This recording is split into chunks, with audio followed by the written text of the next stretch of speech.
I believe these Greek names are difficult. So, thanks for having me here. I'm Panagiotis from National Technical University of Athens, and I'm glad to present you our work, NICS, Virtualizing Dataflow Execution on Shared FPGA Platforms. As you may know, FPGAs excel at pipelining tasks using a dataflow execution model. Tasks can operate as soon as they are available, allowing FPGAs to overlap their execution and enhance the application performance. However, existing virtualized FPGA systems lose that advantage. They restrict their execution model to task parallel that does not allow any task overlapping, and where tasks are initiated only when parent tasks complete their execution. But how does that affect the performance? In the classic FPGA system does not allow any sharing or dynamic sharing of FPGA resources, and they introduce high reconfiguration overheads.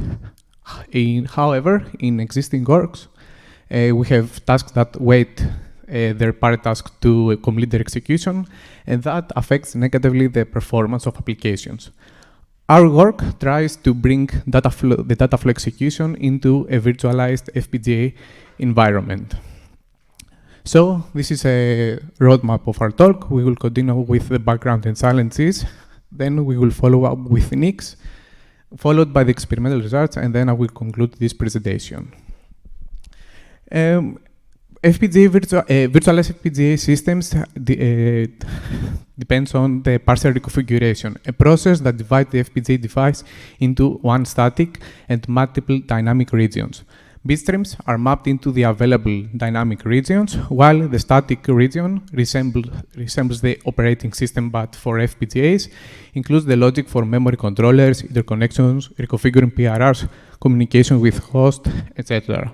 However, this model allows the sharing of FPGA resources in both temporal and spatial domains, and allows tasks to work in parallel, but in different sets of data.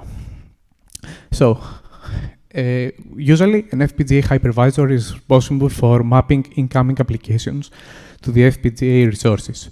So, the FPGA hypervisor looks for an idle PRR and maps the first task to an available reconfigurable region.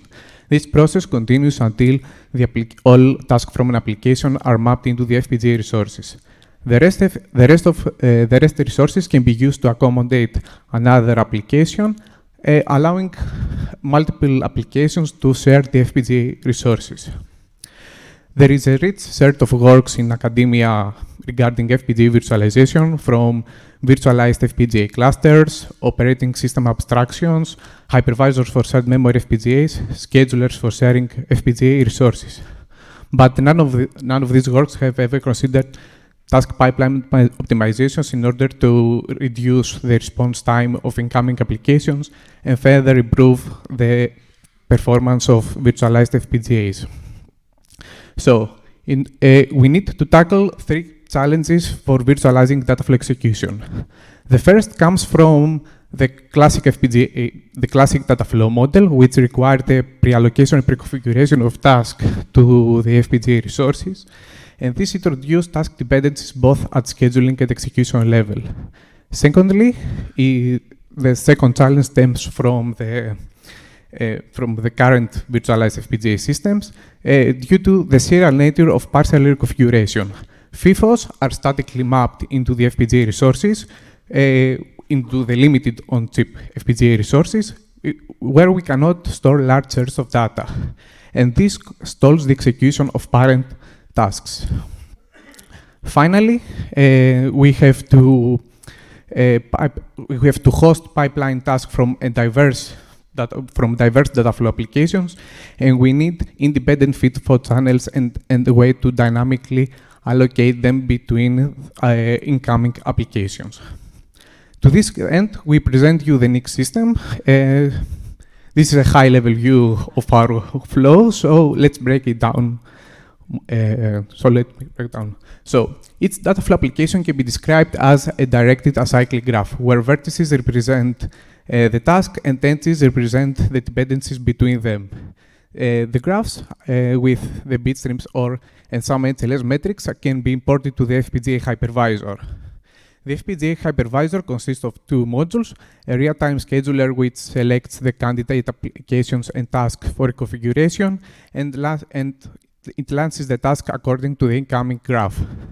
Finally, the FPGA manager is responsible for performing the parser configuration, manage the control status registers of PRRs, and also manage the FPGA memories, the virtual FIFO, which we'll discuss later.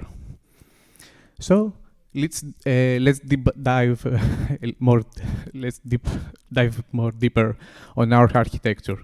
This is a simplified view of our architecture. You can find more information in our paper. So, but let's focus more on three key elements. First of all, we have virtual FIFOs, which converts the designated address spaces within the FPGA memory into large FIFOs and enables our system to retrieve their data as soon as they are stored within the FPGA memory.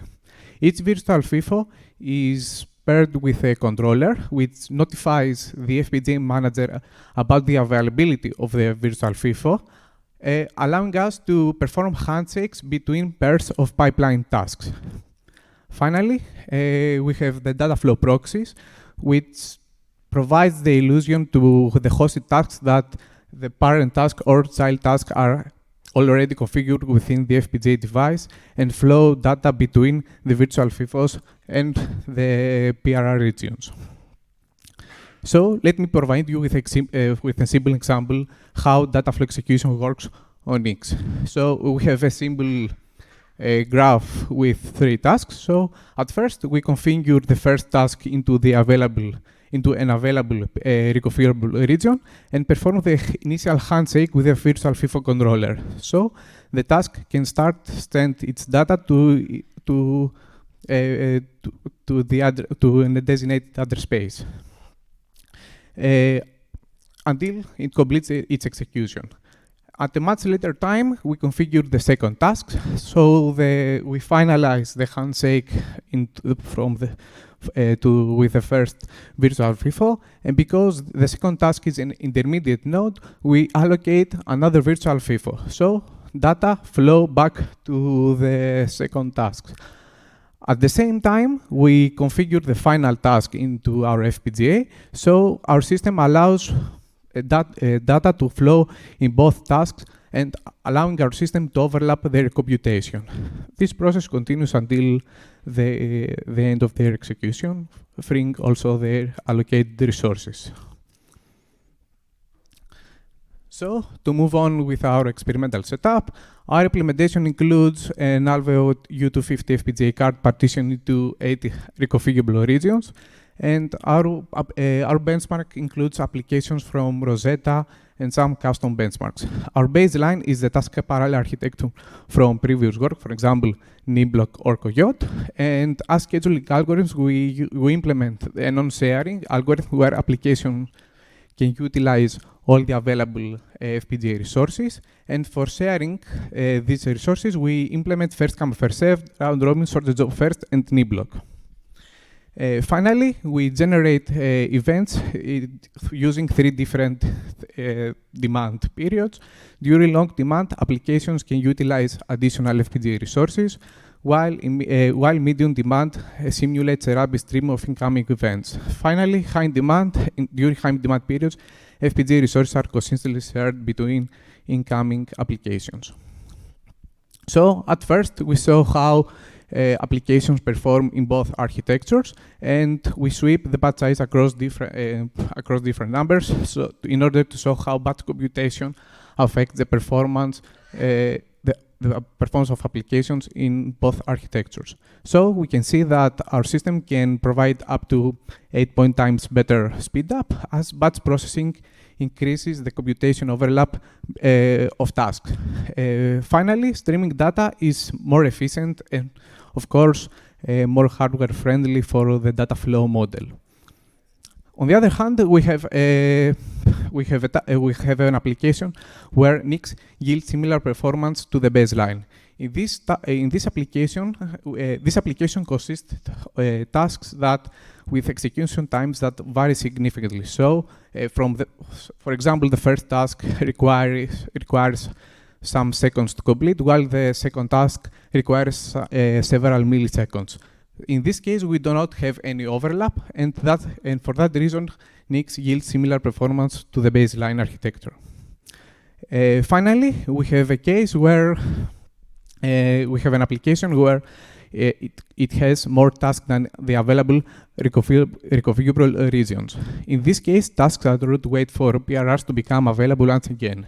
Still, our system improves the performance of this application up to 5.6 times. You can find the rest of our application, the performance of the rest of our applications in our paper. So, our first takeaway is that task pipeline optimizations can indeed significantly improve the performance of virtualized FPGA systems. Secondly, we evaluate the response time of incoming applications, and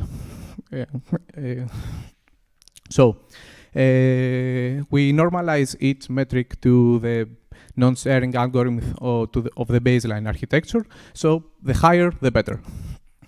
During low demand periods, we can see that our system can improve the response time up to from 2.8 to almost 3.3 times. And this trend continues also during medium and high demand periods, but in a smaller scale. So our second takeaway is that NICs can reduce the average response time compared to previous virtualized FPGA systems. Finally, we perform a deadline analysis and we measure the violation rate of each scheduler on both architectures.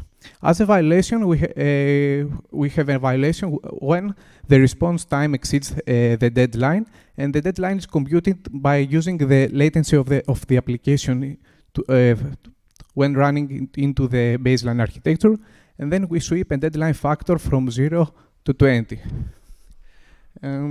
We stripped some results from this graph, so we can see the full graph on our paper. But for now, we will see the two best performing schedulers, which is the sort job first and niblock. In this case, NICs achieves a 0% violation rate both at niblock and sorted job first, where the baseline never achieves 0% violation rate. It's close, but never 0. Also, when the deadline factor is from 0 to 1, our architecture can provide up to 76% fewer violations compared to the baseline. On the other hand, during medium demand periods, NICs still reduce the violations up to 40% under tight deadlines, which is when the deadline factor is less than 5. Furthermore, NICs reaches the 10% violation mark significantly earlier compared to the baseline. This trend persists even during high demand periods. So, our final takeaway is that NICs achieves lower violation rates while reaching the 10% violation mark significantly earlier than the baseline. To conclude the presentation, FPGA virtualization is a common technique for increasing hardware utilization, allowing us to share the FPGA resources across multiple applications. However, there is no support for dataflow execution. In this regard, we propose a NIC system with virtualized dataflow execution on shared FPGAs by providing virtual FIFO controllers which converts the FPGA address space into large FIFOs for seamless communication between pipeline tasks. Furthermore, our architecture and hypervisor can break the task dependencies both at scheduling and execution level. Our evaluation proves that task pipeline optimizations can indeed enhance the performance of virtualized FPGA systems and also reduces the average response time for incoming applications. Finally, NICs lowers the violation rates across all FPGA scheduling policies. Thank you very much, and I'm ready to accept your questions.